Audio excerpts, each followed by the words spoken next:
This video is based on the wisdom of Epictetus, a Stoic philosopher born into slavery and known for teaching that true freedom is not conquered outside, but within the mind. We live in an age where trying to change others has become almost automatic. We try to convince, fix, adjust, control. We want others to think like we do, feel what we feel, react how we would react. And what is the result? Frustration, anxiety, anger, an invisible battle against something that was never under our control to begin with. Epictetus said, "Some things are within our control, others are not. And the difference between peace and suffering lies in recognizing that." In this video, you'll discover 7 Stoic principles that will free your mind from the need to change others and return your focus to the only thing you can truly transform, yourself. Get ready to release the weight that was never yours and to rediscover a peace that doesn't depend on anyone else's behavior. Principle 1. The root of suffering is trying to rule what doesn't belong to you. Epictetus was clear. You only have power over your choices, your actions, your perception. Everything else, what others think, feel, or do, is outside your sphere of control. Still, we insist. We want to change the minds of those who don't want to listen, shape the behavior of those who don't want to grow, fix people who don't even see a problem. But the more you try to control what belongs to others, the more you lose yourself. Your mind begins to revolve around, if they changed, I'd be at peace. And with that, your peace becomes a hostage to the other person's mood, maturity, and willingness to evolve.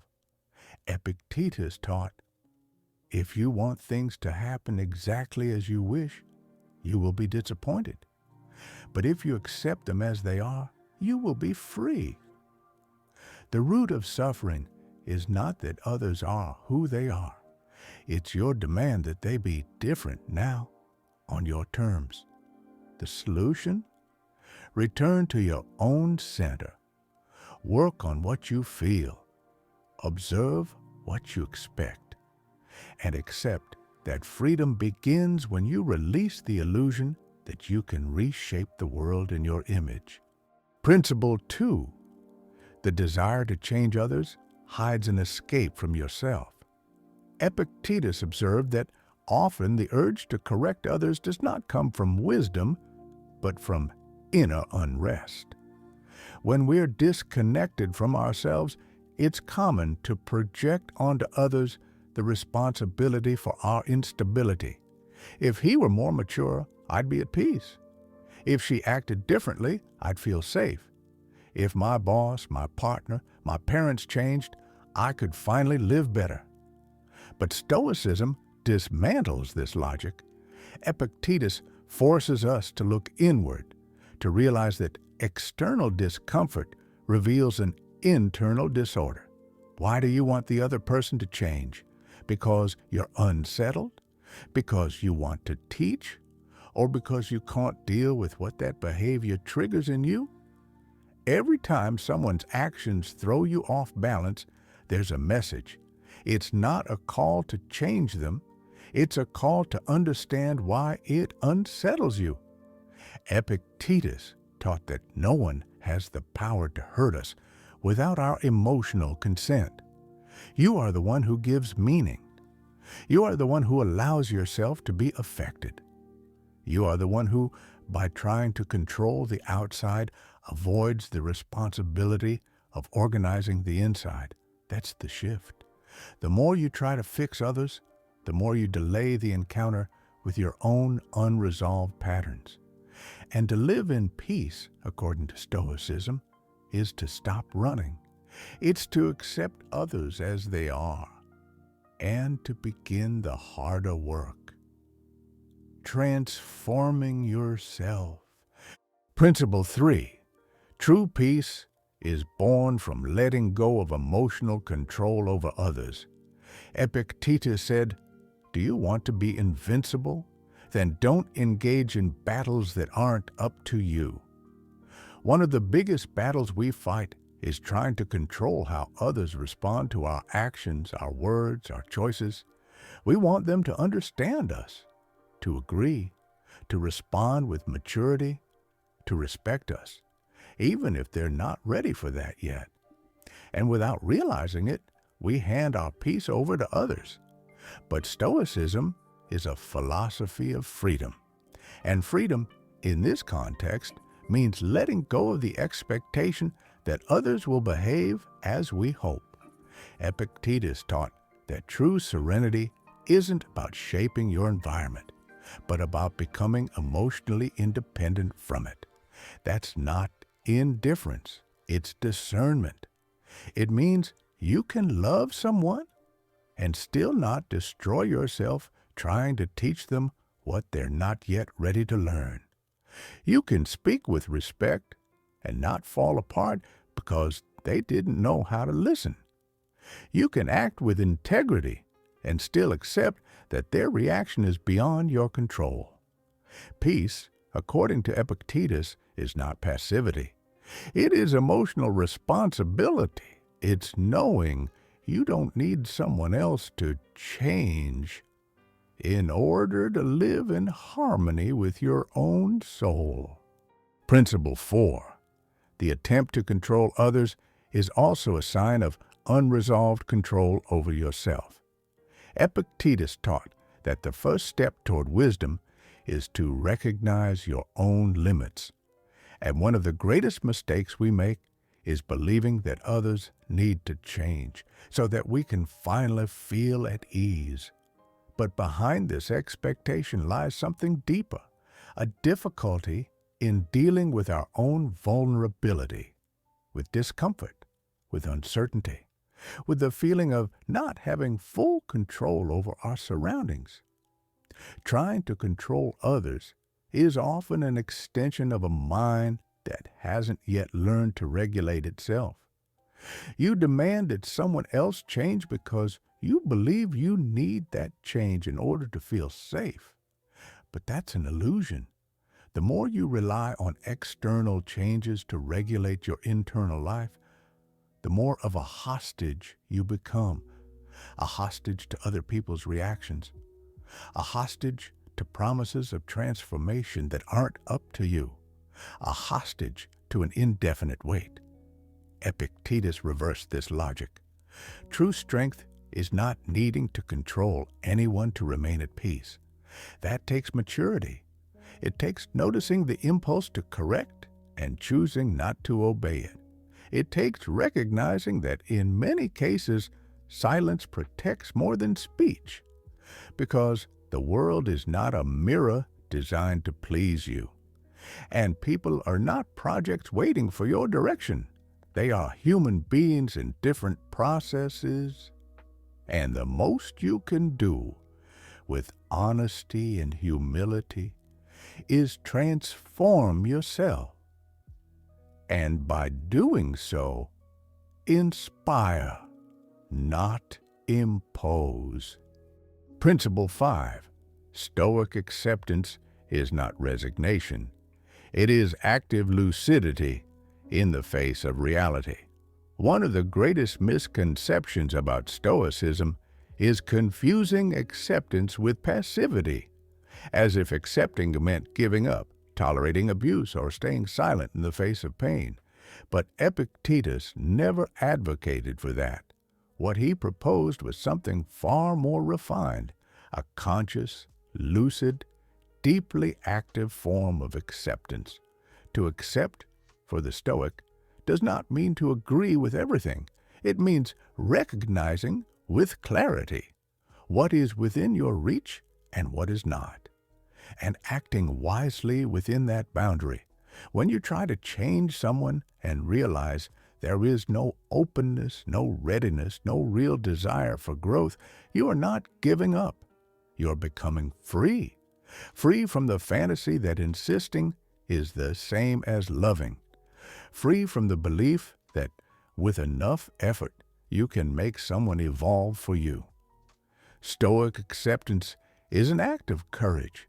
It requires you to see reality as it is and to respond to it not with denial, but with awareness.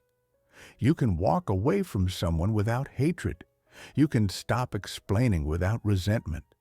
You can wish someone well from afar while keeping your integrity close. To accept is to step out of the cycle of emotional exhaustion. It is to let go of the imagined ideal of who someone should be, and finally breathe in the presence of who they are. No illusions, no dependency, no internal war. This kind of acceptance doesn't weaken you.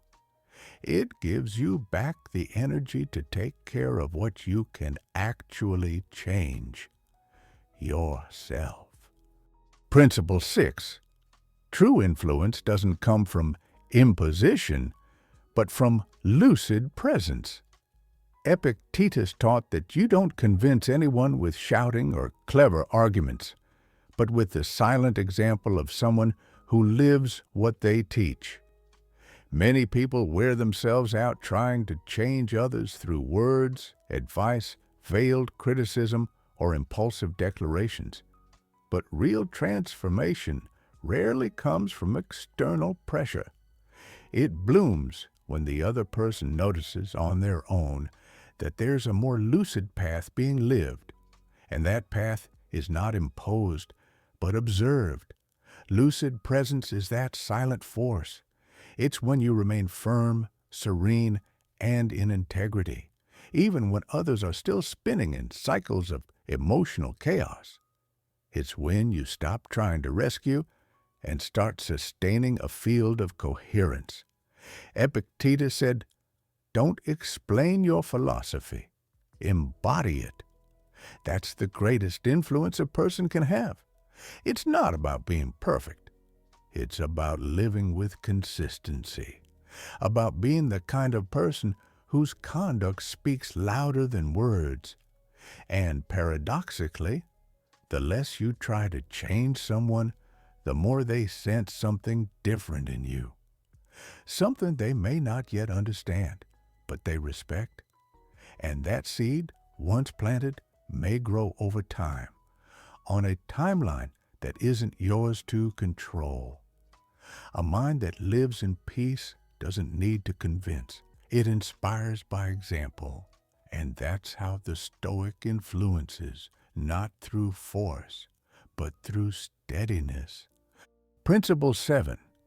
You only regain your peace when you return to others the responsibility that belongs to them.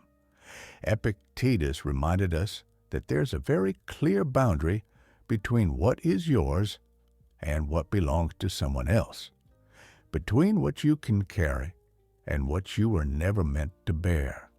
But out of misplaced compassion, attachment, fear of loss, or even pride, many take on burdens that aren't theirs.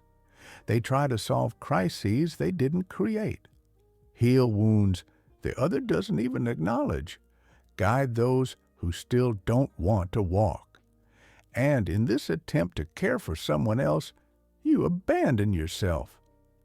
Epictetus would call this a confusion of roles. You stop being the author of your own mind and become a character in a script you didn't write. Peace doesn't come when everything around you improves. It comes the moment you return to others the responsibility that is theirs. This may hurt. It may feel like coldness. But in truth, it's the beginning of maturity. You can love someone deeply and still recognize that you cannot live their life for them. You cannot save someone who doesn't want to be saved. You cannot force a process that must come from within. The wisdom of Epictetus lies in understanding that freedom comes with boundaries, and the most powerful one is this: you were not born to carry the entire world, only to walk upright on your own path. When you release what is not yours, peace returns swiftly, because the weight that was exhausting you was never yours to carry. Epictetus lived as a slave, but his mind was never captive, because from an early age he understood that true freedom doesn't depend on external circumstances, but on inner clarity. Throughout his philosophy, he taught us to release what isn't ours, to stop trying to save those who don't want to be saved, to let go of the futile struggle of trying to transform others while neglecting ourselves. You are not here to convince, nor to mold the world in your image. You're here to live with integrity even when no one around you is ready to do the same. Peace does not come when others change. It comes when you stop abandoning yourself in the name of someone else. Stoic philosophy doesn't want you to accept everything passively. It wants you to recognize where your power ends and where your freedom begins. If any of these ideas resonated with you, leave a comment below. I choose to let go of what isn't mine. Share this video with someone who's losing themselves while trying to save everyone else and needs to return to their center.